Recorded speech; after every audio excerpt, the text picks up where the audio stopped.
Էլենա Արշակյանի «Ծով աչքերի պատճառով» սերիալի նկարահանումները շարունակվում են, հեռուստադիտողները դիտում ու քննարկում հեռուստասերիալի հերթական սերիան։ Այսինչ ձանձրալի սերիալ սարքեցին Արամը դեմք ա մի տեսակ թեթևություն ու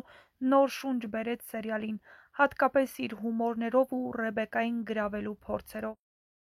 Ռեբեկա ջան, կյանքը շարունակվում է, դժվար է բնականաբար, բայց Արամը լավ տղա է, պոզիտիվ, շատ դրական հումորով, միգուցե երկար շփվես, սիրահարվես, վստահ եմ, վահեն էլ չկա ցավոք, բայց պիտի ապրես, մի կոտրվի, մի դուռ որ փակվում է, մի այլ դուռ է բացվում Աստծո կամքով, ու այդ դավաճանություն չի, դավաճանությունային կլիներ, եթե Վահեն ողջ լիներ, բացը քանի որ չկա, դու իրավունք ունես փորձես կյանքդ զրոյից, ստեղծես, սիրես, որ ապրես,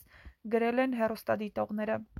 Արամ ջան, շատ դաժան վարվեցիր Ռեբեկայի հետ, մի հրաշք, պրծանք, վայ Արամ, ահա այսպիսին էին այսօրվա սերիայի մեկնաբանությունները, եթե համակարծիք չեք, ապա գրեք ձեր կարծիքները, յուրաքանչյուր կարծիք կարևոր է մեզ համար։